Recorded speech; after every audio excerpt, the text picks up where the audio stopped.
감사합니다.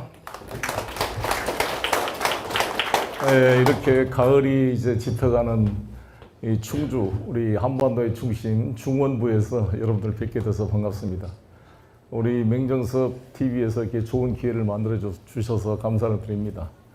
제가 우리 맹정섭 그 위원장님이 저희 감옥에 있을 때 편지를 보낼 때마다 답변을 쓰고 제가 그림을 하나 그려줬는데 그게 세한도입니다. 아시다시피 우리 추사 김정희 선생께서 1840년 아편전쟁이 났을 때 모함으로 제주도에 유배를 갔습니다. 그 아버지 김노경 씨도 전라도 어디인가 완도인가 어디 유배를 가셔서 돌아가셨습니다. 그래서 갑자기 한성 판륜 판사 집안이 판서 집안 그 고관 대작 집안이었던 그 김노경 아버지와 김정희가 갑자기 모함에 몰려서 거의 그냥 일문 파문이 그런 상태가 되다 보니까 모든 사람들이 떠나가고 외면했습니다. 근데 우리 추사 김정희 선생이 이제 제주도에서부터 한 12년 동안 유배 생활을 하는데 이상적이라는 그 제자가 북경에 다녀오면서 귀한 책들을 한 500여 권인가 계속 구해서 인편을 통해 제주도로 전달을 해줬습니다. 책을 너무 좋아하고 그 추사체를 개발한 우리 추사 김정희 선생이 그 책을 보고 감동을 해서 모두가 다 이제 역적이고 죄인이 돼서 옆에 오기를 꺼려하고 연락하면 혹시 다칠까봐 쉬쉬하고 있는데 너는 어떻게 스승을 잊지 않고 이 책을 이 귀한 책을 갖다 주었느냐.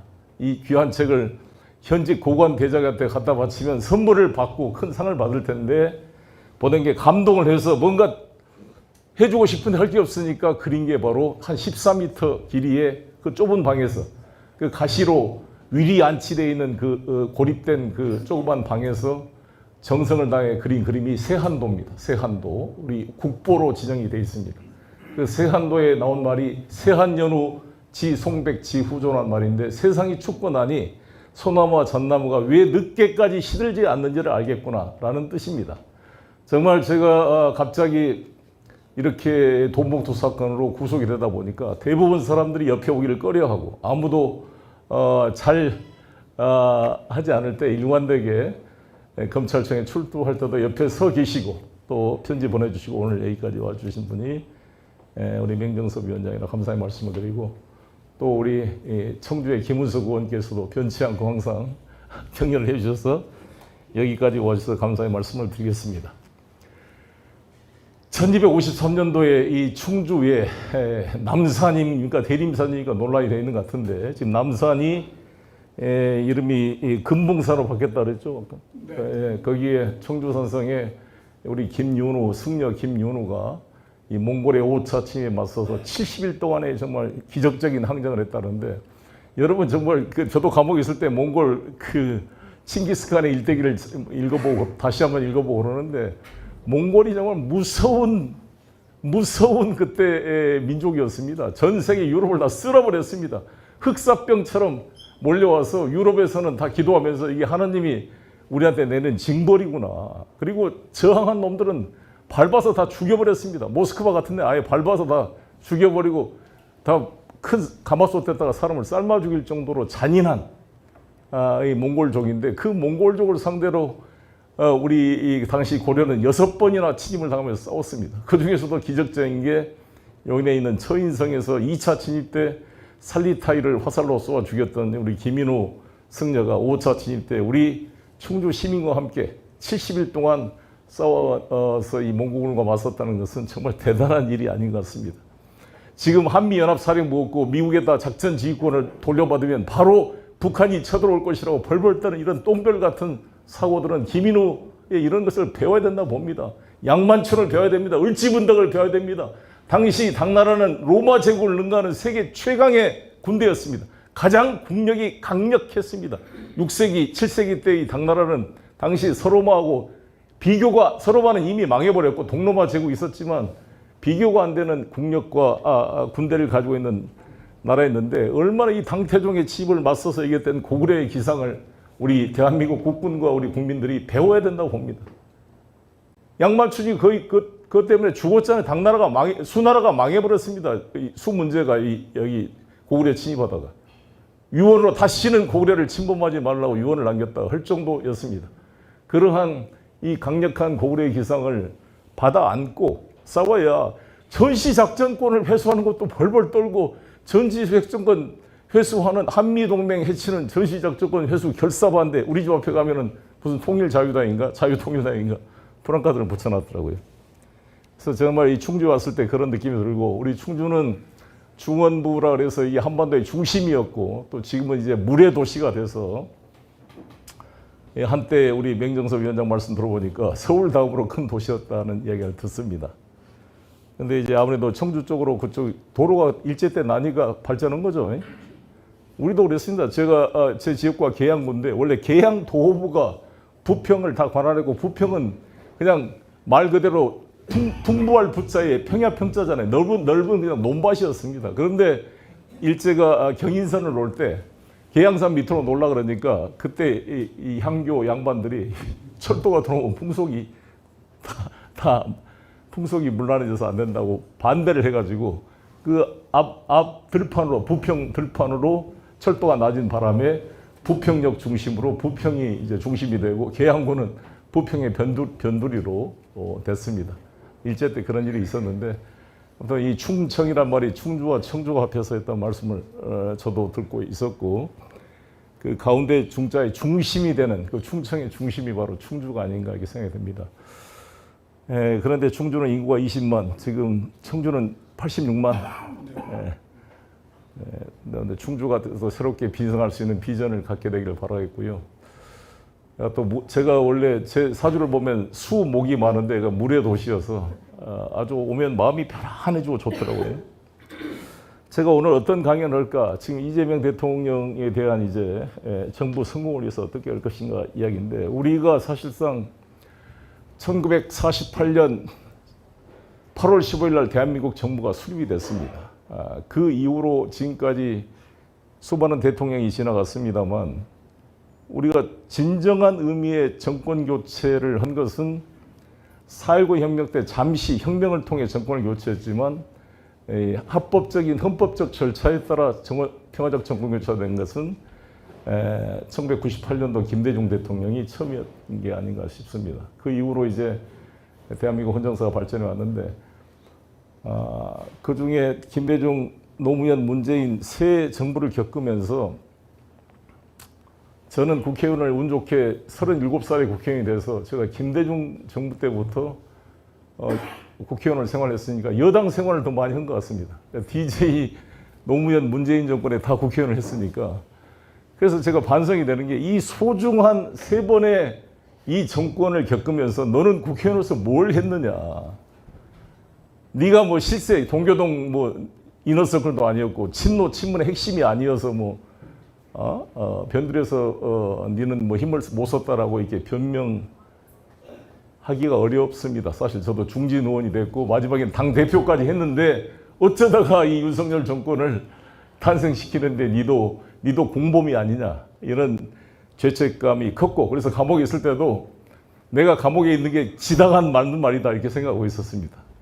왜냐하면 빠삐용이 나는 무죄다고 막 그러다가 빠삐용 영화 보면 꿈에 나오잖아요. 너는 이만 시간을 낭비한 게 네 죄다 그러니까 그때부터 빠삐용이 맞습니다. 난 죄인입니다. 그리고 이제 승부하는 게 나오는데 저도 왜 감옥에 네 들어와서 네 바보야 왜 정권을 창출 못하고 그 성렬이 같은 놈을 정권을 잡았냐 0.73%가 뭐냐 좀 더 좀 뛰고 네가 그냥 심상정 집 앞에 가서 그냥 농성을 하더라도 단일화를 시켰어야지. 진짜 그때 제가 감옥에 있으면서 심상정 집 앞에 가서 들어 누울 걸 심상정 그때 후보가 2.5% 얻었어요. 우리 0.73으로 져버렸잖아요. 나는 심상정 없어도 이길 거다고 너무 내가 안이하게 생각했다. 얼마나 자책을 했는지 모릅니다.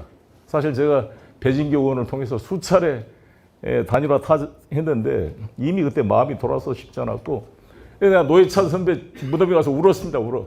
회찬 형이 저는 형제 같은 사람이었어요.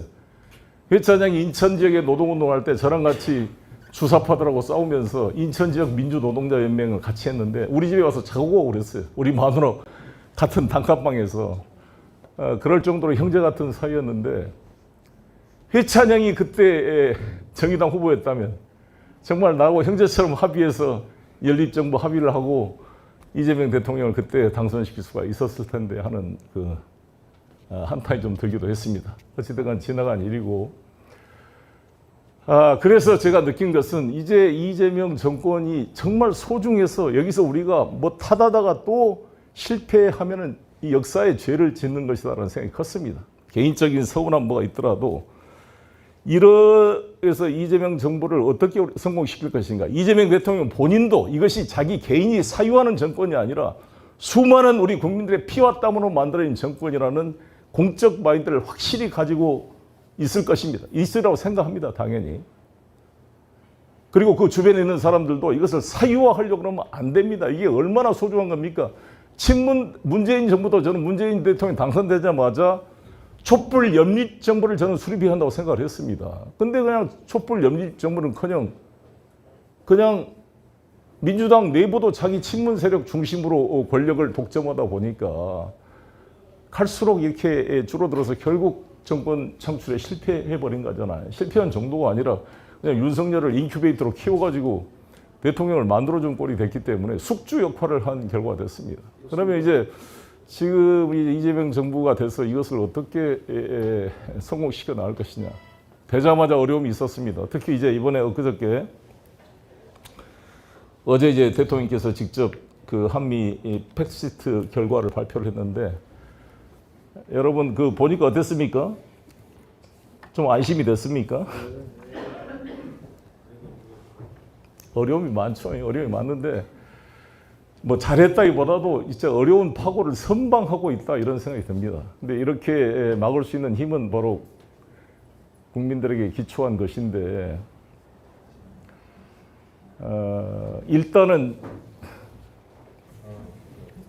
저는 매일 아침에 아침에 일어나면 기도가 되더라고요. 그때 에이펙 총회 때 정말 이재명 대통령한테 지혜와 용기를 주라는 기도가 자연스럽게 나오게 됐는데 정말 잘 이겨냈습니다. 이겨냈고 트럼프의 예측 불가능성을 잘 통제를 했고 또 시진핑 주석과의 관계도 상당히 좀 파토가 날 수 있는 불안불안한 상황을 잘 정리해서 너무 감사를 드리고 난 이거를 통해서 우리나라의 그 소위 좀 제정신이 아닌 보수 세력들이 좀 정리가 됐으면 좋겠는데 특히 저는 이번 이재명 대통령과 도널드 트럼프 대통령 간의 회담 공동 설명 자료를 보면 최경영 기자도 그걸 설명을 했습니다만 저도 깜짝 놀랐는데 보면 이 설명자료 첫 번째 트럼프 대통령의 역사적인 2024년의 대선 승리 그리고 한국 민주주의의 강인함과 회복력을 입증한 이 대통령의 당선에 비추어 양 정상은 한반도와 인도 태평양 지역에서 평화안전 번영의 핵심 축인 한미동맹의 새로운 장을 선언하였다. 이 말을 일부러 집어넣어준 것은 다시 한번 트럼프 대통령이 이재명의 승리를 한국 민주주의의 강인함과 회복력을 입증한 사례로 이렇게 공식 백악관 홈페이지에 정리를 해 주었습니다. 그래서 제발 좀 이제 이 유튜브를 보고 계신 우리 보수적인 분들은 좀 그 계몽이 돼가지고 좀 정리가 됐으면 좋겠어요. 뭐 트럼프가 항공모함을 끌고 와서 윤석열을 뭐 구해주러 온다든지 뭐 이런 것뿐만 아니라 지금도 유튜브 가짜 유튜브 AI로 만든 거 보면 막 영화 배우들이 뭐 도시락 싸가지고 막 장윤정이가 도시락 싸가지고 윤석열이 면회 가서 같이 도시락 까먹었다는 거 나오는데 원래 도시락 가지고 못 갑니다 구치소에. 근데 그걸 AI로 그럴듯하게 가짜 뉴스 만들어가지고 엄청 뿌리고 막 그 전신승리 희망 고문을 하면서 계속 돈 벌고 유튜브들이 뭣도 모르는 할머니 할아버지들은 막 트럼프가 막 카니발을 타고 가서 원래 비스트를 타고 다녀야 되거든요. 카니발을 타고 가서 구치소에서 면회하는 장면이라고 막 사진이 나왔다고 그걸 나한테 보내준 사람도 있어요. 어떻게 된 거냐. 우리 지지자들도 이거 어떻게 대표님 이거 어떻게 이럴 수 있습니까? 라고. 정말 마음이 아픈데 이걸 다 정리를 했고 그날 트럼프 대통령이 또 이 부정선거 없었다고 정리를 했잖아요. 그래서 이런 상황에서 참 이재명 대통령이 그때 버텨낸 것에 대해서 참 고맙게 생각하고요. 여러 가지 문제가 있죠. 사실 10년 동안에 200억 달러씩 2천억 달러를 투자를 해라. 근데 유럽도 하고 특히 일본이 5,500억 달러를 합의를 했어요. 그것도 4년 이내 이 트럼프 대통령 임기 내에. 그러니까 얼마나 압력이 들어왔겠습니까? 제가 유튜브에서 이야기했습니다만 어떻게 타이밍이 잘 맞았냐면 제가 생각할 때 바로 다음에 미중 정상회담을 배치된 게 잘 된 것 같고 김정은과 정상회담이 안 된 게 도움이 된 면도 있다고 봅니다. 왜냐하면 김정은과 정상회담에서 분위기를 다 잡았으면 한미 정상회담을 상대적으로 무시해버릴 수가 있었고 그걸 튕길 수가 있었다고 봅니다. 그래서 일본에서 와가지고 그 전날 제가 통상교섭본부장한테 이야기를 들어보니까 내일 트럼프 대통령이 도착해서 그날 이제 30일 날인가 29일 날 그 한미 정상회담이 하는 날 아침까지 합의가 안 됐어요. 안 돼서 마지막에 이제 우리 김영범 실장이 보고를 했지만 상업적 합리성을 기준으로 투자한다. 그러니까 트럼프가 지정해서 아무 이익도 안 나는데 여기다가 돈 태우라 그러면 마음대로 우리 돈을 그냥 투자할 수 있는 것이 아니라 상업적 합리성이라는 것을 제일 첫 것으로 집어넣고 투자해라. 여기 앉아서 하겠습니다. 그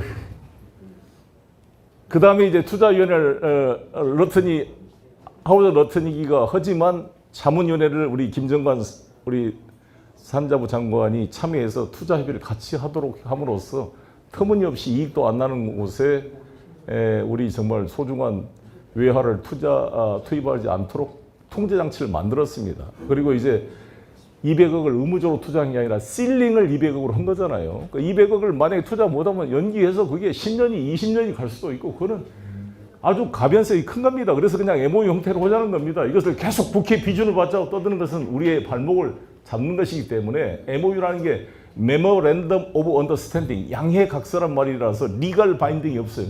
법률적 구속력이 없는 겁니다. 그래서 국회 비준을 안 하는 것은 나는 오히려 탄력성이 맞는 것이고 미국이 어떻게 될지 얼마나 불확실합니까? 미국 지금 내년 당장 미국 중간선거가 만약에 공화당이 깨지고 민주당이 이기게 되면은 완전히 트럼프 정책이 중단될 겁니다. 쉽지가 않는 상황이라. 그리고 다음번에 트럼프 대통령이 또 출마할 수도 없어요. 3년 후면은. 그럼 공화당이 된다는 보장도 없습니다. 만약에 민주당이 되게 되면 어떻게 되겠어요? 그러니까 우리는 침대 축구하는 게 맞는 거고 이거 얼마든지 개연성이 있는 건데 미국의 말을 금과 옥조로 가지고 왜 틀리냐고 우리를 공격하는 것은 어리석은 일이다 이렇게 저는 생각합니다. 그래서 마지막에 이제 그 정도 조건이 됐으니까 관료들이 다 대통령이 이걸 수용합시다라고 이야기를 했다는 거예요. 근데 대통령께서 끝까지 버텨야 된다. 250억 달러는 우리가 너무 부담이 크다 그래서 버텨님께 그 다음날 오전에 하워드 러트닉한테서 메시지가 왔답니다. 수용하겠다. 우리 거를. 그래서 정말 그 쉽지가 않는 일인데 그렇게 이재명 대통령이 중심을 잡고 이 파고를 견뎌낼 수 있었던 것은 우리 국민의 지지와 우리 국회에 우리의 다수당의 지지가 있기 때문에 가능한 것이 아니었겠습니까? 그래서 저는 이재명 정부의 성공을 위해서 우리 모두의 정치적인 힘을 조직을 해야 됩니다. 제가 여러분 혹시 기억하신 분 있을지 모르겠습니다만 제가 민주당 당대표 출마할 때 이런 메시지로 연설을 했습니다. 어떤 연설을 했냐면 우리 민주당은 국민의힘과만 싸우는 정당이 아닙니다. 제가 생각하는 민주당은 조선노동당과 싸워 이기고 중국의 공산당과 러시아 통합당과 일본의 자민련 미국의 공화당과 맞서서 조국의 정치적 주권과 우리 조국의 민족의 운명을 지켜내는 정치적 결사체로 민주당을 발전시켜야 합니다. 조선노동당의 민족의 미래를 맡길 수가 없습니다. 중국 공산당, 일본 자민련, 미국 공화당, 민주당한테 이 조국의 미래를 맡길 수 없기 때문에 이 민주당이 그러한 조국의 운명을 지키는 정치적 중심 결사체가 됩시다. 이렇게 제가 유세를 했던 게 기억이 납니다. 지금도 저는 그렇게 생각합니다. 이 정치적 힘을 자발적으로 조직해 줘야 그 대통령이 국가의 이익을 지킬 수가 있는 거 아니겠습니까? 만약에 그러려면 어떻게 되냐? 그냥 대통령이 나이가 따라가게 되는 게 아니라 대통령이 정말 국민을 존중하고 힘을 모아야죠. 그 모으는 게 뭐냐? 저는 우리 김윤우 1253년도에 정말 이 청주 산성에서 70일 동안 세계 최강의 몽고군과 싸워낼 수 있었던 건 뭐냐? 그때 향소 부곡의 수많은 노비들을 다 이야기했습니다. 함께 싸워서 이기면 전부 여러분의 노비를 해방시켜주고 양미로서 지위를 주겠다. 정말 이 백성들, 천대받던 백성들이 김윤호 장관이 1차 진입 때도 그렇게 했습니다. 2차 진입 때 처인성 싸움 때 김윤호 장관이 살리타이 몽고 장군을 활로 쏘아 죽였을 때에도 그때가 숯불을 굽는 향소부국 노비 천민들이 함께 싸워줬습니다. 그때 약속을 했다 그럽니다. 그때도. 그런데 다른 고려 정부가 약속을 했는데 약속을 나중에 안 지키고 싸우이건 노비들한테 물건을 몽고군이 훔쳐간 것을 노비들이 훔쳐갔다고 누명을 씌워서 처벌하는 경우도 있고 그래서 배신감이 컸는데 김윤호는 그걸 지켰다는 거죠. 그래서 5차 침입 때 이 김윤호라는 지도자가 여러분이 이 몽골을 싸워 이기면 여러분의 다 양천을 시켜주겠다. 이 향소부국의 노비들의. 그러니까 힘을 싸운 거잖아요. 아니 1592년 4월 13일 날 15만 대군이 부산 동래성에 도착해서 임진왜란이 7년 동안 발생을 했는데 다 도망갔잖아요. 4월 13일 날 1592년도에 부산항에 상륙했는데 동래서에 28일 5월이 되기 전에 선조가 4월 29일 날 도망가기로 결정합니다. 한양을 떠납니다. 5월 2일 날 가토 기요마사 고니시 게나가 전부 남대문을 통해 진입에 들어옵니다. 한양에. 그러면 경부고속도로도 없는 땅에 여기서 정말 마지막 신립장군을 여기 탕금대에서 패배시키고 조령을 그냥 넘어가지고 그냥 뭐 달리기하듯이 한양까지 달려간 거잖아요. 다 양반으로 도망가 버리고. 그때는 우리 의병들이 제대로 안 싸웠어요. 오히려 길을 안 내준 사람도 있었다는 거예요. 이 썩을 놈의 이 봉건 압제에 시달린 이 노비들이 이 썩은 조선 정부 다 무너져 버려라 라고 한 사람이 있었다는 건데 왜 다시 싸움이 됐습니까? 광해군이 분조를 해서 싸운 사람들한테 면역을 시켜주겠다는 약속을 했습니다. 그리고 1592년 4월 29일 날 30일 날 바로 선조가 한양을 도망가자마자 바로 경복궁이 불에 타집니다. 외놈이 들어오기도 전에 누가 태웠냐? 우리 노비들과 우리 평민들이 분노해가지고 경복궁을 태웠는데 제일 먼저 태운 것이 어디냐? 장혜원입니다. 장혜원이 뭐냐? 노비 문서를 보관하는 곳입니다. 우리 노비들이 정말 나의 신분을 어기면 노비 문서의 창고 장혜원을 때려부시고 나서 이제 자유로운 이 조선의 백성이 돼서 외적과 맞서 자유인으로 싸운 겁니다. 의병이 돼서 싸운 겁니다. 일본 이 사무라이들은 이해할 수가 없었습니다. 다이묘가 항복하면 다 평민들이 반대해 싸우는 것은 자기들의 사고는 있을 수가 없었는데 이 조선은 의병들이 곳곳에 나타나 싸운 겁니다. 그래서 우리 국민이 위대한 겁니다. 정말 일본 애들이 볼 수 없는 끝까지 버티고 싸워 이기는 이 위대한 혁명 때문에 리질리언스라 그러잖아요. 우리 한국의 회복력, 민주주의 회복력을 보여준 것이다. 이번 12.3 계엄이 1년이 다가옵니다만 정말 국회로 달려와 주신 우리 국민들께서 장갑차 앞에 서고 총구 앞에 맞서는 걸 보면서 모든 전 세계 국민들이 감동하고 미국인들도 감동했습니다. 그래서 이재명 대통령께서 이제 민주주의가 아테네가 아니라 이 대한민국에서 민주주의의 빛의 혁명이 시작된다는 자신감을 가지고 유엔에서 연설을 할 수 있었다고 생각이 듭니다. 우리 역사를 보면은 저는 이제 1543년이라는 시간을 좀 보시면 원래 1492년도에 콜럼버스가 아메리카 대륙을 발견합니다. 그때로부터 딱 100년이 이제 임진왜란이잖아요. 임진왜란이라는 것은 단순히 외놈들이 조선을 침략한 게 아니라 해양 문명을 받아들인 세력과 해양 문명의 받아들일 거부하고 안주하였던 조선과의 이 명나라의 이 해금 정책을 폈던 명나라와의 싸움입니다. 즉 대륙과 해양이 싸운 건데 왜 그러냐?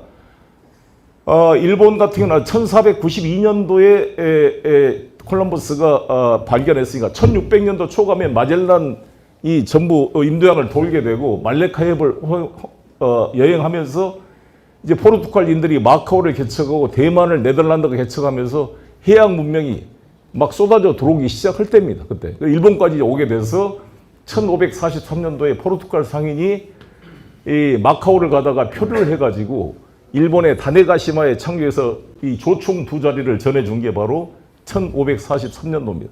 그게 저도 가고시마県밑에 있는 그 섬을 저도 가봤는데 그게 종자도라 그래서 일본말로 다네가시마라 그럽니다. 그래서 조총을 원래 다네가시마라 그랬어요. 조총을 일본말로 원래는 대포라면 대란 말이 일본 히라카나로 이게 철이란 말이거든요. 철포를 일본말로 대포 그러거든요. 철포가 없는 걸 무대포 그러거든요. 우리가 무대뽀로 저 새끼 싸운다 그러면 총도 안 가지고 싸우러 간 사람을 무대뽀라 그러는 거예요. 그 무대뽀가 철포란 뜻인데 이거를 다네가시마, 또 날아가는 새를 맞춘다 해서 조총 이렇게 알려져 있는 겁니다. 이 두 자루를 포르투갈 상인이 다네가시마 도주한테 팝니다. 이걸. 그 야베라는 친구, 그거를 이제 그걸 개발해서 이제 총을 만들기 시작해서 그 전국 시대였잖아 그때. 총을 서로가 다이묘들이 그걸 가지고 서로 죽이고 싸우느라고 그때 조총이 일본 전체 20만 자루 이상이 만들어져서 유럽 전체의 총기보다 많은 총기가 일본에 만들어졌습니다. 이 총기를 가장 잘 활용한 사람이 오다 노부나가였습니다. 오다 노부나가가 오케하자마 전투에서 이마가와 요시토모를 바로 쓰러뜨렸던 게, 그 중과부적에 쓰러뜨렸던 게 그게 1560년도였는데 그 15년 뒤로 1575년도에 나가시노 전투라는 게 있습니다. 유명한 게 여러분 그 풍림 화적이라는 거 아시죠? 풍림. 전진할 때는 바람처럼, 조용할 때는 숲처럼. 풍림 화산이라는 유명한 말이 있습니다. 그게 이 전쟁의 센소노 가미라는 전쟁의 신이라는 답게다 신겐이라고 유명한 사람이 있는데 우리 막 청소년들은 하도 그런 게 알아요? 답게다 신겐 들어봤어요? 김수건님? 답게다 신겐 아이들은 잘 알 거예요. 게임에도 맨날 나오고 그러니까. 답게다 신겐이 우리나라 책도 많이 번역이 되어 있습니다만 센소노 가미 그러면 전쟁의 신이다. 이 사람이 생긴 풍림화산이라는 그 슬로건이 풍림화산입니다. 근데 아무튼 답게다 신겐이 죽었어요. 그래서 답게다 신겐이 죽음을 은폐하려고 만드는 게 가게무사라는 게 나옵니다. 가짜 답게다 그게 그 용화로 만들어진 게 그게 가게무샤라는 용화기도 한데 어찌되건 이건 별로하고 그 사람 아들 답게다 가스요리라는 애가 이제 오다 노부나가랑 싸우게 됐습니다. 도쿠가와 이에야스 연합군하고 싸우는데 그 답게다 신겐의 아들 답게다 가스요리가 아직 젊은 혈기로 답게다 신겐의 기병대가 가장 유명했습니다. 그 기병을 아무도 마치 신립 장군이 탄금대에서 기병대로 싸우려고 했던 것처럼 싸웠는데 그때 오다 노부나가가 이 3,000명의 이 아시카카 이 보병들에게 이 조총을 돌려가지고 일단이 딱 1,000명이 쏘고 나면은 뒤에 있던 애들이 장약하고 불붙이고 그래서 순환 교대사법으로 총을 쏘아서 이 달려오는 기병의 속도를 저지시키고 그걸 대파시키는 유명한 사건입니다. 그게 1575년 나가시노 전투인데 이거는 단순한 전투가 아니라 문명사적인 전투입니다. 마치 중세시대 때 화약 발명으로 엄청난 돈을 들인 기사들이 일반 사병들의 총에 그냥 쓰러져 버린 것처럼 이 봉건 시대의 권력이 무너지는 문명사적인 전환이 1575년에 나가시노 전투였는데 그것이 탄금대에서 그대로 재현된 겁니다. 탄금대에서 신립장군이 기병대로 그거를 무너뜨리려고 했지만 똑같은 나가시노 전투가 재현돼서 이게 3단의 조총 발사로 그냥 기병대를 무력화시켰던 물론 그때 비가 와서 뭐 진창이 된 그런 악천후 이유도 있었습니다만 너무 어이없이 신립장군이 패배하게 된 거죠. 그러니까 그것은 이미 그 고니시 유기나가는 천주교 교인이 됐어요. 세스페데스 신부가 포르투갈 신부가 아예 군종 신부로 따라올 정도로 기독교가 같이 들어온 거 임진왜란때 이미. 그러니까 이게 문명사적인 어떤 싸움, 임진왜란이 단순한 싸움이 아니라 그리고 이것은 국제적 전쟁이었어요. 명나라와 외와 싸움이도 그렇고 이걸 통해서 명나라가 망해버렸잖아요. 이제 임진왜란 끝나고 나서 명나라가 망해버리고 됐는데 중요한 것은 우리가 역사를 왜 배우냐면 명나라가 임진왜란이 끝나고 나서 이 선조란 무능한 이 선조 정말 10만 양병설을 따졌던 율곡의 말을 듣지 않고 정말 외적과 싸웠던 이순신을 원균의 그 모함에 빠져가지고 고니시 유기나가 이간계에 속아서 이 무능한 이 선조가 이순신의 인기를 시기 질투한 나머지 잡아다가 때려 죽이려고 그랬잖아요. 그때 정탁과 오리 이원익이 이순신 장군을 살려달라고 정말 그 선조한테 빌지 않았으면 그때 아마 돌아가셨을 거예요.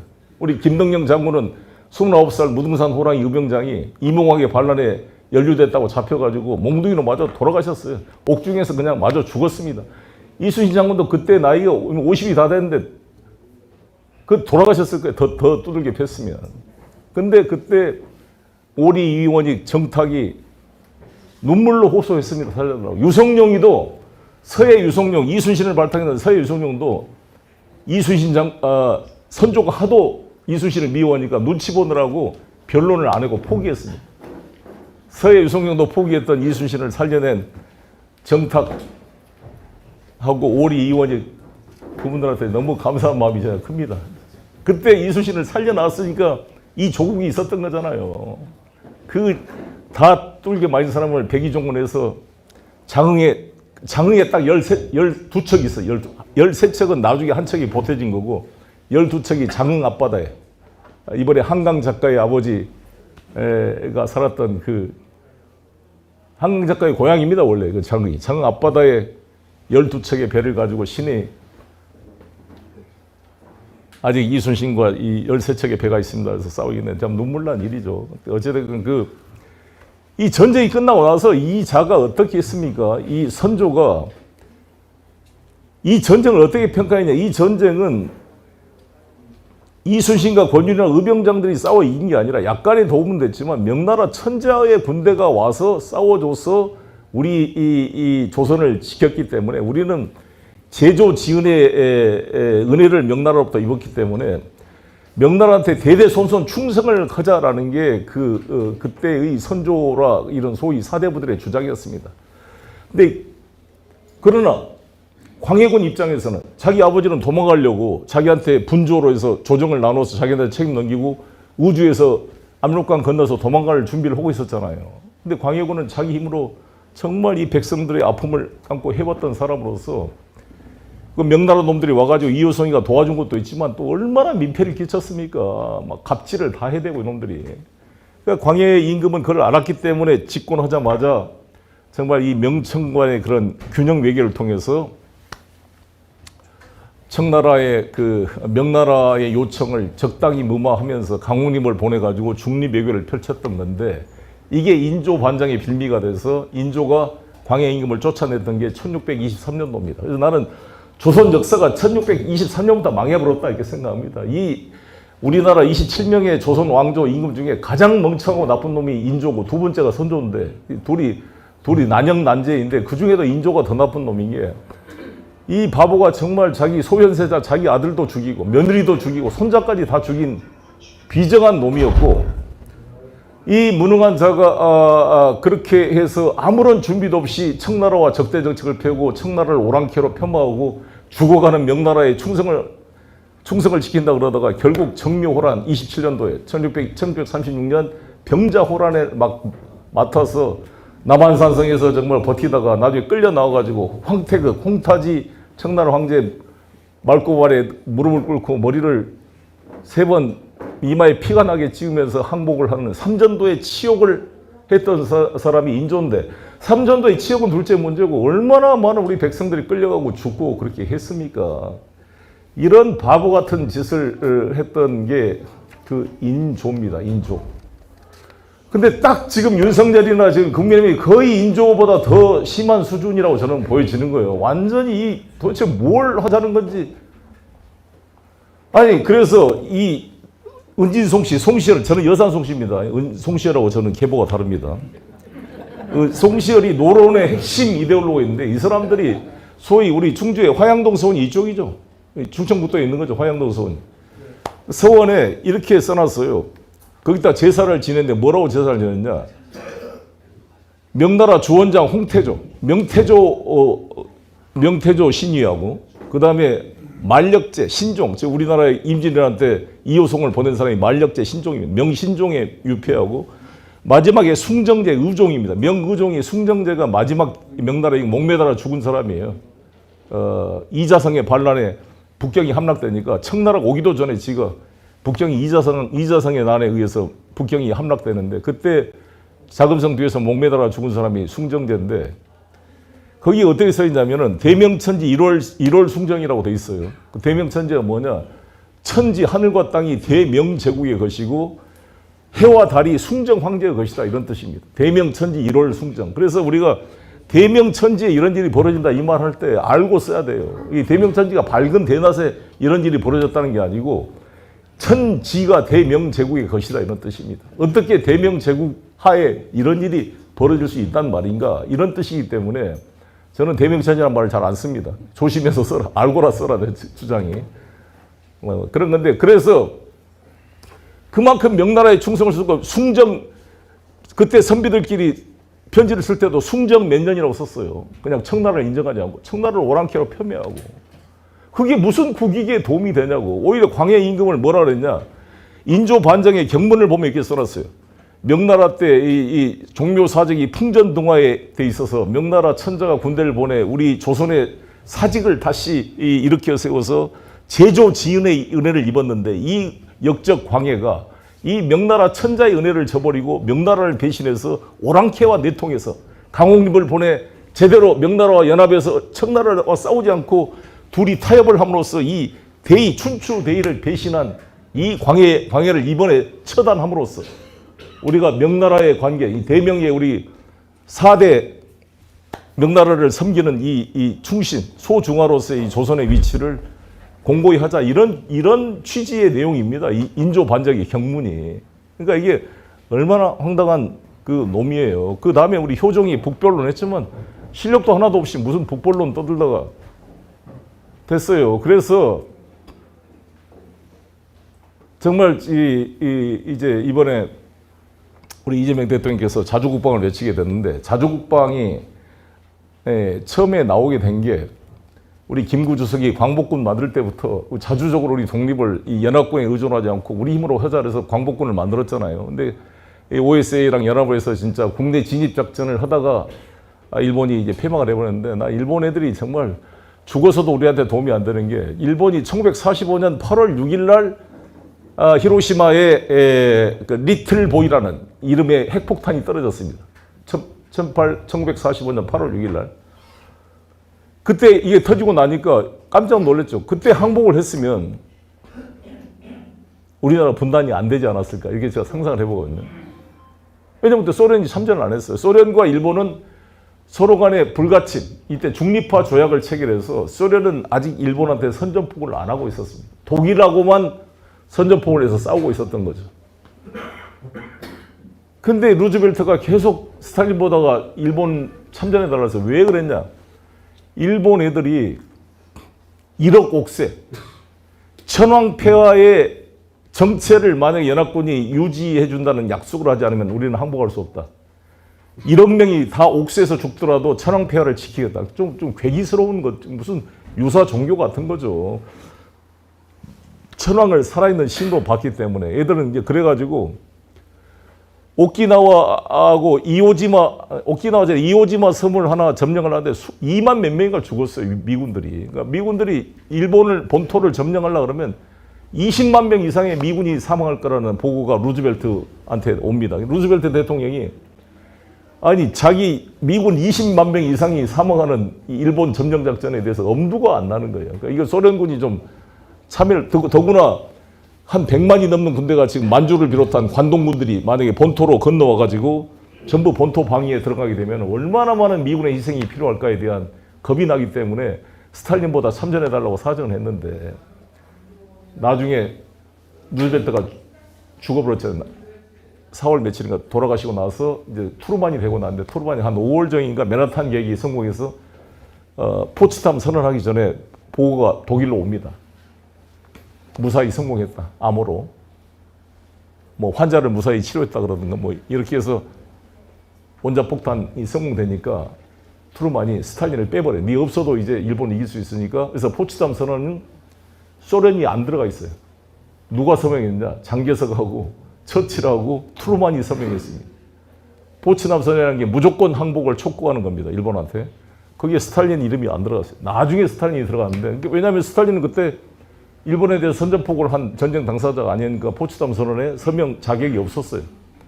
그렇게 해서 뿌리니까 이 포츠담 선언을 보고 일본 놈들이 그때 일본 고국주의자들이 천황폐하를 지켜준다는 정체를 지켜준다는 말이 없잖아요. 포츠담 선언에. 즉 조건부 항복이 아니라 무조건 항복이라는 것은 천황도 전범으로 체포돼서 재판에 설 수 있다라는 그 위기 때문에 히로시마에 원자폭탄이 터진 걸 보고도 항복을 하면 안 된다는 게 우세합니다. 그때 이놈들이 항복을 했으면 소련이 참전 기회를 놓치는 거죠. 그러니까 8월 6일 날 딱 그 떨어지자마자 스탈린이 분노한 거죠. 이 새끼들이, 미국 놈들이 우리한테 원자폭탄 이거를 숨기고 나를 벤치 놓고 자기들끼리 그냥 일본을 먹으려고 했구나. 그래서 바실리프 장군한테 그 극동군에 만주에다 바로 전화를 해서 총력으로 지금 관동군 총력 질주해라 만주 쪽으로. 그래서 바로 선전포고하고 이제 공격 개시를 하려고 시베리아 철도를 통해 밤을 새워 탱크 부대가 달려가기 시작합니다. 8월 6일부터. 8월 6일, 7일, 8일 날 대일본 선전포고를 해요. 소련이. 그러니까 일본이 7일 날만 항복해버렸으면 선전포고 안 오고 분단 안 됐을 거예요. 근데 이게 선전포고 하고 8월 9일 날 나가사키에 3일 뒤에 원자폭탄이 떨어지거든요. 8월 6일, 8월 8일, 8월 9일이 아주 중요한 시간인데 일본 애들이 무서운 게 히로시마, 나가사키에 핵폭탄이 터져도 항복 안 하려고 그랬어요. 끝까지. 다 죽더라도 우리는 천황폐하를 지키는 게 1억 옥세론이 그겁니다. 1억 명이 다 배를 갈라 죽더라도 천황폐하를 지키자. 이게 일본인들 그때 군국주의의 심리였으니까.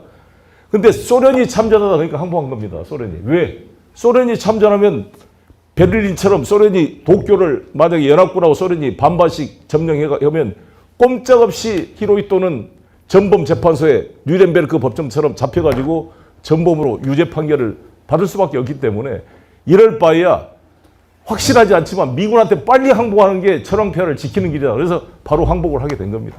참 이게 역설적인 건데 도움이 안 된 거예요. 그래서 우리가 분단이 돼버린 거잖아요. 결과적으로 소련 군대들이 몰려오면서 애꿎은 일본을 분단시켜야 되는데 애꿎은 우리 대한민국이 분단돼서 여기까지 오게 된 거죠. 참 중간중간에 그 상황이 있고 저는 이제 또 하나의 한스러운 게 뭐냐면 여러분 아시다시피 1882년도에 이보군란이 발생했고 1884년도에 갑신정변이 일어났습니다. 김옥균이가 3일 천안을 했다가 청나라 군대한테 묶여서 도망가고 청나라가 이겼잖아요. 그래서 청나라와 일본 애들이 합의를 맺은 거예요. 이토 히로부미하고 이홍장이 청나라를 대표해서 이토 히로부미 이홍장이가 텐진에서 합의한 게 텐진 조약입니다. 그 텐진 조약이 뭐냐면 1884년도에 갑신정변이 났으니까 갑신정변을 지나보고 나서 1885년도에 체결된 텐진 조약에 따르면 조선에서 청나라 군대와 일본군이 다 철수한다. 다 철수하는 걸로 돼 있어요. 철수하고 조선이 자체 군을 양성해서 하도록 한다. 도와준다. 그리고 나중에 출병할 때는 다시 조선으로 올 때는 상호 통보하기로 한다. 이 세 가지 조항이 텐진 조약의 핵심입니다. 그러면 1885년도에 그래서 다 철수했어요. 청나라.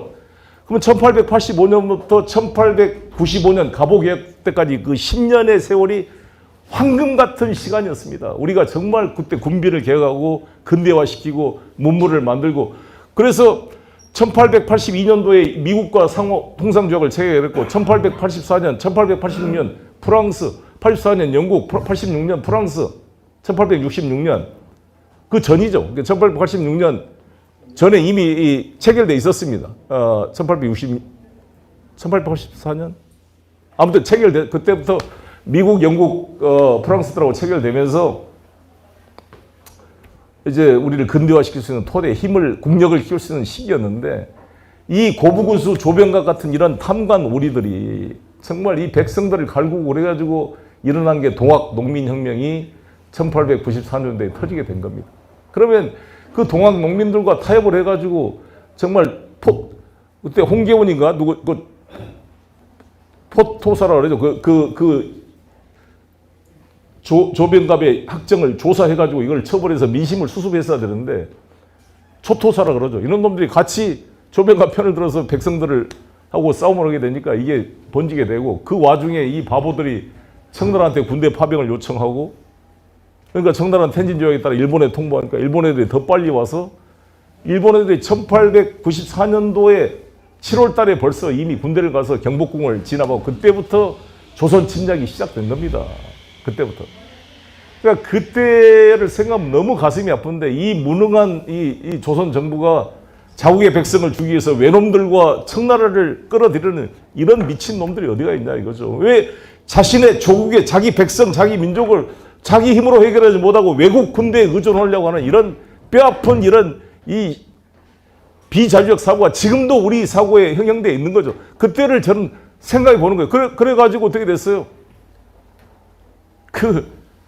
그놈들이 와가지고 완전히 우리 정말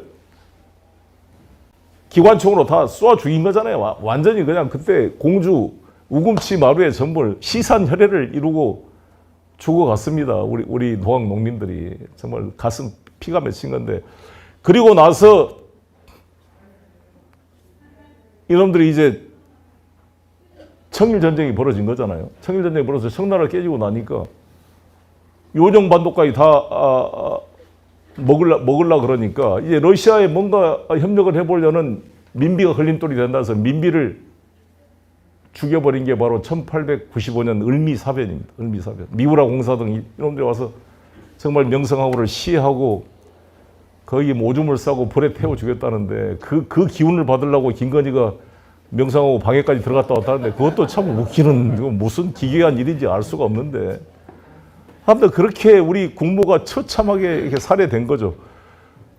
그러니까 얼마나 고종은 그때 쫄았겠어요. 자기 부인이 저렇게 난자돼서 죽는데 자기는 남편으로서 지켜주지도 못하고, 고종도 자기도 죽을까 발발 떨고 있었어요. 그래서 고종이 여기서 사는 길은 뭐냐면 빨리 경복궁을 도망쳐서 러시아 공사관으로 도망가는 수밖에 없다. 그래서 몇 번 춘생문 사건도 있고 몇 번 여행 연습을 하다가 드디어 성공한 게 1896년도에 러시아 공사로 덕수궁 쪽으로 해가지고 소위 아관망명을 하게 된 겁니다. 아관파천이라 그러면 안 됩니다. 아관망명. 아관파천은 도망간 거고, 아관망명은 말 그대로 망명해서 러시아 조계지로 가자마자 이 김홍지 친일 내각을 무너뜨리고 이 새롭게 권력을 잡습니다. 고종이 러시아 힘으로 잡아서 만든 것이 대한제국이 1897년도입니다. 그래서 광무라고 이름을 짓고 광무 개혁을 하면서 이 덕수궁에 천단을 만들고 이제 드디어 우리가 황제라는 이름을 한번 써본 거잖아요. 우리 5000년 역사에 황제라는 이름을 언제 한번 써봤어요. 그래서 나는 이 대한제국을 우습게 보는 것은 나는 친일적인 사고라 보여지고요. 저는 우리가 정말 대한제국의 역사를 다시 재조명해야 한다고 생각합니다. 대한제국 때 우리나라 영토가 간도까지 넓혀졌고 독도가 공식으로 편입됐고 경부선, 경의선, 경원선이 다 대한제국 때 만들어졌고 연희전문학교, 보성전문학교 수많은 학교들이 다 대한제국 때 만들어진 겁니다. 동경보다 더 먼저 전철이 만들어졌습니다. 한양에. 대한제국 때 뭔가 변화와 발전이 막 움틀거리던 시대였는데 이것이 이제 러일전쟁에서 일본이 이김으로써 완전히 1905년 을사늑약으로 연결되고 1907년 정미 7조약 마지막 헤이그 밀사를 보냈더니 그게 실패해서 고종을 퇴위시키고 결국 고종을 독살시켜서 고종이 독살로 돌아가셔가지고 그 인산일이 바로 1919년 3월 1일 그 3.1운동의 기폭제가 되었던 것이 바로 고종의 승하일, 고종의 그 죽음으로 만들어진 게 1919년 3.1운동입니다. 3.1운동이라는 것이 그러니까 저는 대한제국과 분리된 게 아니라 그래서 3.1운동 때 전부 태극기를 들고 나온 게 이 태극기는 대한제국의 공식 국기가 태극기였습니다. 따라서 대한민국이란 말도 대한제국이 민의 나라, 민유방본의 나라로 바뀐 거예요. 그래서 대한제국과 저는 대한민국의 관계를 연결해야 되고 그래야 우리가 대한제국과 대한국민을 연결해서 우리의 태극기와 이것이 1919년 대한민국이 건국됐다고 이야기를 해야 우리가 북한에 대해서도 우리 대한민국의 정통성을 주장할 수가 있고 대한민국 헌법 3조 우리 대한민국의 영토는 한반도와 그 부속 도서로 한다라는 헌법적 역사적 정당성이 있는 겁니다. 나중에 북한이 혹시라도 붕괴했을 때 중국 애들이 제2의 동북 3성, 동북 4성으로 북한을 만약에 중국 영토로 통폐합시킨다 그러면 무슨 명분으로 우리가 북한이 대한민국 영토라고 주장할 수가 있겠습니까? 지금 1948년 8월 15일을 대한민국 건국일이라고 주장하고 있는 이 보수적인 분들과 일부 기독교인들에게 정말 호소하고 싶은 것은 통일의 근거를 다 없애버린 것이고 대한민국의 정통성을 없애버리는 것입니다. 제가 하얼빈에 있는 정일성 기념관이 하얼빈에 있어서 제가 가봤더니 그때 김일성 그 북조선 인민위원회 위원장 이름으로 준 표창장에 표창 그 태제가 전부 태극기로 돼 있어요. 휘장이. 김일성 장군 평양 시민 환영대회도 보면 뒤에 다 태극기가 있습니다. 태극기가 즉 대한제국과 3.1운동의 대한민국 임시정부의 그 권위를 김일성조차도 인정할 수밖에 없었던 것이죠. 그때만 하더라도. 해방되고 이후에. 그러니까 그러한 저는 근거를 가지고 우리를 지켜와야 된다라는 것이고, 그래서 정말 저는 건국전쟁이라 그래서 최근에 리박스쿨에서 이승만 박정희의 그런 업적을 이제 막 발전하자는 그 영화 이런 내용을 제가 다 봤습니다. 근데 저는 보수적인 분들한테 저나 우리 노무현 대통령, 이재명 대통령, 김대중 대통령 다 이승만 박정희의 공도 인정합니다. 우리는 인정하잖아요. 우리가 이승만 박정희를 전부 뭐 나쁜 놈이라고는 그러지 않잖아요. 아니 박정희한테 그렇게 탄을 받던 김대중 대통령조차도 박정희 기념관을 만드는데 박근혜 씨를 도와서 협력을 해서 박정희 기념관 만드는데 예산도 지원을 해줬습니다. 그리고 자기를 죽였던 전두환도 사면에서 정말 정치보복 안 하기로 한 게 김대중 대통령 아닙니까? 그리고 노무현 대통령도 마찬가지로 이재명 대통령도 이번에 이승만 박정희 묘소에 다 참배를 했습니다. 저도 당대표도 그렇게 했고. 이승만이 문제가 많았죠. 근데 이승만한테 나는 이승만이 그래도 잘한 게 있다고 보면은 하나가 뭐냐. 그래도 이승만이 1948년도 정부 수립하고 나서 초대 농림부 장관으로 죽산 조봉암을 임명한 겁니다. 그건 잘한 거. 예를 들어서 우리 문재인 정부가 심상정을 노동부 장관으로 임명한 거 비슷하잖아요. 그때 좌익 인사로 알려졌던 진보당의 대표인 죽산 조봉암을 초대 농림부 장관으로 임명하려고 통큰 생각을 했다는 것은 평가할 만한 일이다. 이승만. 또 그것을 수용한 죽산 조봉암도 대단하다 봐요. 다 변절자로 욕을 할 수가 있을 텐데 들어갔어요. 왜 그러냐. 죽산은 모스크바 농업대학에서 농업 문제를 공부했고 농지개혁이 자신의 필생의 어떤 그 이념이었습니다. 그래서 저는 실사구시의 입장에서 이승만이든 뭐든 이 조국을 위해서 농지개혁을 내가 주도해보겠다. 그래서 초대 농림부 장관을 맡아서 농지개혁을 주도했습니다. 그래서 농지개혁을 했는데 이게 이승만이 농지개혁을 했기 때문에 북한 공산화를 막았다라고 지금 이박수쿨에서는 이승만의 업적으로 막 홍보를 했는데 물론 이승만의 역할도 있지만 실제는 죽산 조봉암을 방해했어 이승만이가. 죽산 조봉암은 어떻게 했냐면 이 한 해 수확물의 120%를 지가로 해가지고 20%씩 6년에 걸쳐 땅값을 농민들이 상환하는 걸로 하고 땅을 다 농민들에게 주겠다라는 거죠. 그리고 지주들한테 지가 보상을 국가가 30% 보조해서 1년 수확량의 150%를 땅값으로 지가증권으로 주는 걸로 유상몰수, 유상분배가 그 안이었습니다. 이것을 지주들의 입장을 받아서 이것을 200%로 올리려고 그랬어요. 이승만이는. 그래서 계속 죽산하고 부딪혀서 나중에 죽산을 해임시킵니다. 마지막에.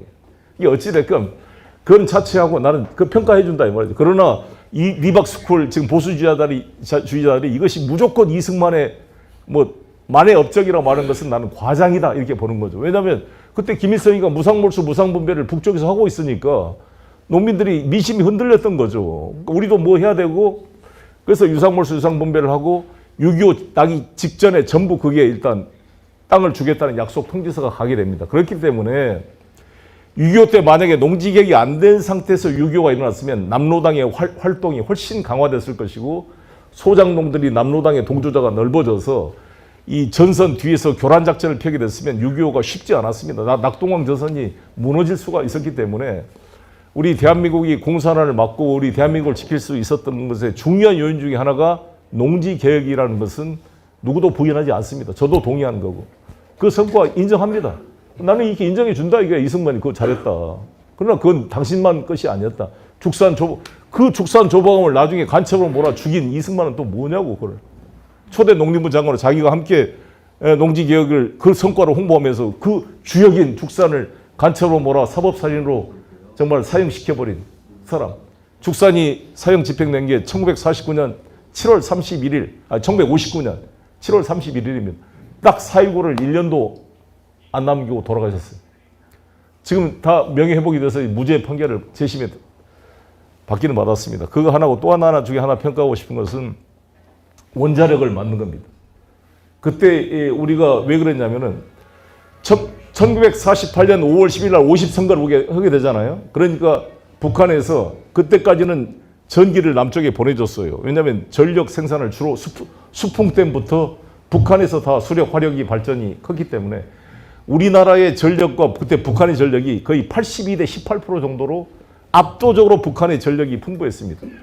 근데 우리가 50선거 단독 정부 수립하겠다고 1948년 5월 10일 날 딱 그걸 하게 되니까 전선을 딱 전력 송전을 끊어버립니다. 북쪽에서. 그게 5월 15일 충격 그 단전 조치라 그러는데, 그러니까 얼마나 우리 이제 서울이나 이런 데는 지금 북한처럼 이제 거꾸로가 된 거죠. 그러니까 이거를 해결하려고 이승만 대통령이 아마 에너지의 중요성을 그때 절감했을 것이고, 그래서 우리나라 최초의 국책 연구를 만든 게 1959년 원자력 연구소입니다.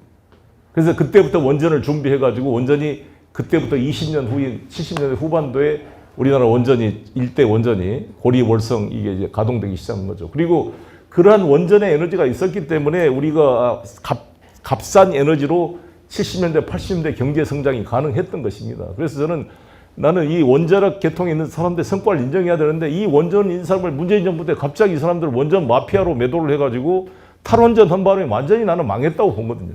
제가 당대표 되자마자 문재인 대통령 만나가지고 탈원전 속도 조절합시다. 왜 탈원전이라 그럽니까? 그냥 에너지 전환이라 그럽시다. 어차피 원전을 한 번 만들면 수명이 40년이에요. 한 번 업그레이드 하면 20년 연장되면 60년은 최소한 가는데, 지금 우리가 신고리 오리코기를 뭐 공론화 추진위원회 한 2달 동안 공론화해서 결국 문재인 정부 때 시공하기로 결정했잖아요. 근데 신한울 3, 4, 5기는 이미 7천억, 9천억의 매몰 비용이 들어가 있는데 그거를 중단시켜 버렸잖아요. 근데 결국 윤석열 때 다시 해서 이제 다시 착공이 됐는데, 결국 착공이 될 거를 법률적으로도 깨집니다. 행정소송하면은. 이미 실내보건칙상 다 정부가 고시해가지고 이미 7천억의 매몰 비용이 투입됐는데 그걸 어떻게 무슨 이유로 취소를 하냐고. 그 말도 안 되는 그런 그걸 제가 얘기했다고 내가 오히려 문재인 그 정부 관계자로부터 공격을 받긴 했지만, 그래서 저는 잘했다. 그러나 지금 그러면 이제 이재명 시대에 어떻게 할 거냐. 그래서 제가 이재명 대통령님한테도 지난 대선 때도 절대 과격한 탈원전으로 가면 안 됩니다. 이야기를 했고, SMR 개발 비용을 양이원영 이런 의원들이 SMR도 가짜다고 거기에 예산 다 삭감하고 난리를 했어요. 얼마나 저하고 싸웠는지 모릅니다. 그런 식에 끌리면 나는 정권 못 잡습니다. 내가 그랬어요. SMR에 대해서 우리가 탄력적으로 민주당이 가야 됩니다. 그 SMR 하고 지금 이제 많이 그래서 대통령께서도 탄력적으로 갔잖아요. 이제 김성환 장관도 완전히 탈원전주의자인데 약간 좀 가기는 가고 있는 것 같아요. 근데 저는 이제 우리가 재생에너지로만 가지고는 아직은 부족하잖아요. 그리고 하루 내 햇빛이 오는 것도 아니고 바람이 매일 부는 것도 아닌데 이 불안정성을 ESS라는 그 전기 저장 장치로 하는 것도 한계가 있고, 어차피 원전이 기저 전력으로 백업을 해줘야 되거든요. 같이 해야 되고, 저는 나중에는 이제 핵융합으로 가야 된다는 게 제 주장입니다. 그래서 제가 이재명 대통령님께서도 이 핵융합으로 가는 게 뭐냐. 핵융합을 DJ가 했잖아요. DJ가 핵융합을 제대로 만들고 노무현 때 발전돼서 지금 이재명 대통령께서 이번에 핵융합 발전소를 방문한 건 너무 잘했다. 그리고 AI 시대가, 근데 AI가 되려면 전기가 엄청나게 소비되는데 전기를 줄 수 있는 게 뭡니까? 그게 재생에너지로는 한계가 있죠. 그 재생에너지는 풍력이나 이런 것들은 다 전라도 신안 이런 데서 울산 앞바다에서 풍력으로 만드는데 그게 실제 수도권이나 이쪽으로 가려면 송배전 비용이 얼마나 들겠어요. 그 에너지 고속도로를 만든다 그러는데 천문학적 비용과 시간이 걸립니다. 그러니까 그러면 바로 현장에서 바로 생산해서 전기를 안정적으로 공급할 수 있는 것은 SMR과 핵융합으로 가야 됩니다. 그래서 핵융합의 시대를 우리 대한민국이 주도해야 된다는 게 저는 생각이고, 핵융합을 주도하는 나라가 세계의 에너지 시장을 주도해 갈 것이다 이렇게 생각합니다. 근데 우리 이재명 대통령께서 워낙 머리가 뛰어나고 빨리빨리 이해를 하기 때문에 열린 좌석에 그걸 수용을 해서 이게 치고 나가지 않을까 생각합니다. 지금 이제 시간이 이제 미중 관계와 남북 관계만 간략히 정리하면서 우리 이재명 정부의 성공에 대한 저의 비전을 말씀드리겠습니다. 저는 이재명 정부가 성공하려면 일단 남북 관계를 뚫어내야 된다고 봅니다. 남북 관계에 대한 주도권을 가져야 되는데 지금 상태에 쉽지 않습니다.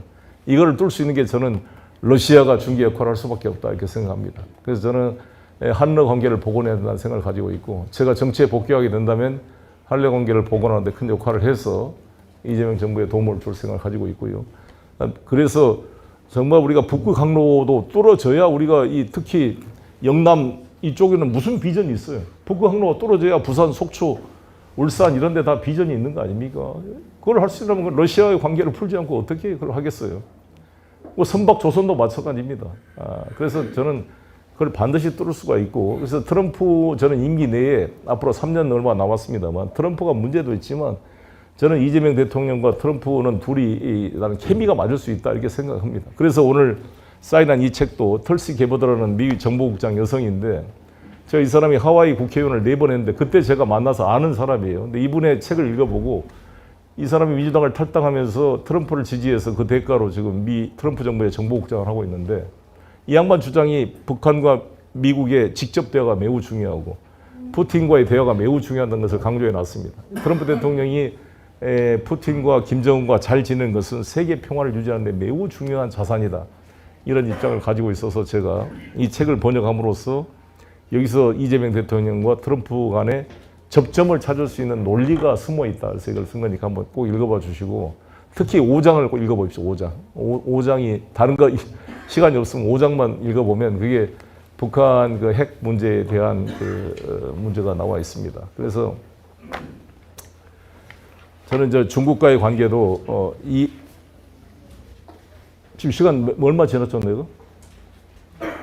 1시간 20분 됐습니다. 너무 많이 해버렸죠. 네, 마무리 딱 이것만 하겠습니다. 제가 아니 왜 이재명, 송영길 너희들은 친중 반미다 이렇게 막 떠드는 거 그거를 막 해서 막 중국 혐한론을 계속 현중론을 막 펴는데 누가 그러겠어요? 우리 대한민국 포스트지 우리가 그렇잖아요. 우리 대한민국 뭐 이재명, 송영길 모두 다 우리 국민 모두가 우리나라가 제일 우선이고 먼저죠. 우리가 왜 미국이나 중국이나 어느 편에 서야 됩니까? 뭐 저는 우리 한반도의 평화를 지키는데 한미일 협력이 매우 중요하다 강조합니다. 그러나 그거는 부족하고 중국, 러시아가 잘 지내야 된다. 예를 들어서 6.25 때만 생각하더라도 6.25 때 여러분 이 북한과 그때 대한민국의 이 경제력과 전력을 비교하면 우리가 비교가 안 됐잖아요. 북한은 이미 한 5만 명의 팔로곤 출신들의 조선족 그 국공 내전에 실전 경험이 됐는 그 사단 병력들이 다 인민군에 포함돼 가지고 우리나라 그때 국군하고는 우리나라 국군 한 10만 명밖에 안 됐습니다. 그때 북한군은 20만이 넘었고 T-34 탱크가 300대가 넘었고 아니 무기도 게임이 안 됐어요. 그런데도 북한이 남한을 침략하는 데는 스탈린과 모태통의 동의가 없이는 불가능했기 때문에 스탈린에 가서 매달리고 모태통에 매달려가지고 오케이 그러니까 남침이 가능했던 겁니다. 그렇지 않습니까? 근데 지금은 우리가 북한보다 GDP의 50배가 넘고 우리나라 지금 국방비가 64억 달러가 넘어가잖아요. 북한 GDP와 똑같다는 거예요. 이재명 대통령 그런 말씀을 했는데 게임도 안 되는 상황이에요. 어떻게 북한이 우리를 침략할 수 있겠어요? 더구나 중국, 러시아 동의 없이 어떻게 북한이 침략이 가능하겠습니까? 따라서 중국과 러시아의 관계를 잘 갖는 것은 한반도의 분쟁을 예방하는 데 매우 중요한 요소라는 거죠. 근데 왜 이 바보처럼 중국, 러시아를 우리의 적으로 만들려고 발버둥을 치냐고 이 멍청한 인조가 청나라한테 오랑캐라고 모여가고 까불다가 맞아서 삼전도 앞에 대가리 피가 나도록 찍고 항복할 놈들이 말이지. 그런 택도 실력도 없는 인조나 그 남한산성의 이 명문 4대 명문 친명 4대를 떠졌던 이 사람들한테 정말 우리가 배워야 될 거 아닙니까? 중국이 그렇게 지금 우습게 보입니까? 우리가 중국이 좋아서 그런 거예요? 우리가 미국이 좋아서 그렇습니까? 다 국가 이익 때문에 하는 거 아닙니까? 지금 미국의 트럼프 요구도 말도 안 되는 거지만 그걸 최소한 방어시켜내려고 우리가 발버둥 친 거 아니겠습니까? 마찬가지로 중국이 지금 이번에 트럼프가 무릎을 꿇은 거잖아요. 시진핑한테 이번에 무릎 꿇은 겁니다. 아무튼 처음 있는 일이에요. 히토리를 딱 가지고 완전히 트럼프가 그냥 완전히 100% 이번에 무릎 꿇은 겁니다. 중국이 이제 옛날과 달라 무서운 상태가 됐어요. 젠슨황이 이야기하잖아요. AI 시대도 앞으로 중국이 지금 AI 전문가 100만 명이 100만 명. 거의 조조 군대 적벽대전에 조조 군대처럼 몰려다녀요. 이거를 쉽게 미국이 따라잡을 수 있을 것 같아요? 만만치가 않습니다. 중국이 진짜 대한민국을 정말 악감정을 가지고 대한민국을 이 혐한 시위 때 열받아가지고 너희들이 그렇게 중국을 욕을 하고 다녀? 한번 맛을 보여줘? 요소수 안 보내주니까 우리나라 화물 트럭이 스톱을 했잖아요. 요소수 그거 하나 가지고. 우리나라가 지금 첨단 물질 이런 게 90% 이상 중국에 의존하고 있는데 이걸 무슨 황당한 사람들이죠. 아니, 아버지가 애들 먹여 살리려고 어디 가서 말이야 열이 굽신거리고 다니니까 아버지 왜 굽신거려 비겁하게 아버지 욕하면 거의 미친놈 아니에요. 그 지들 먹여 살리려고 가서 아버지가 그냥 여기저기 얻어가지고 지금 가정 살림 꾸려고 발버둥 치고 있는 것을 격려는 못할 망정 아버지는 자존심도 없어요. 그러면 그 얼마나 철없는 애들입니까? 꼭 국민의힘 수준인 거죠 그게. 그래서 예, 정말 꿀밤을 한 대 매주. 근데 이 장동희가 우리는 황교안이다, 우리는 윤석열이다 그러고 있으니 그 정말 빨리 정당 해산해 달라고 지금 고사를 진행 같습니다. 정당 해산 청구를 해달라고. 예, 할 이야기가 많은데 그래서 이런 과정에 저는 이재명 대통령이 벌써 불과 한 5개월도 안 됐는데 이런 변화를 이렇게 내잖아요. 앞으로 4년이 더 남았습니다. 이 기간 동안 우리 국민들이 다 힘을 모으고 정말 내년 지방선거에도 정말 이 확실한 좀 힘을 모아줘서 좀 이 나라를 전진해서 발목 잡는 놈들 좀 못 찾게 만들고 좀 전진할 수 있도록 힘을 모으고 이 중원부, 이 충주, 대한민국 중심 여기서 한번 힘을 잘 모아서 이재명 대통령 성공의 디딤돌이 되어주실 것을 부탁드리겠습니다. 감사합니다.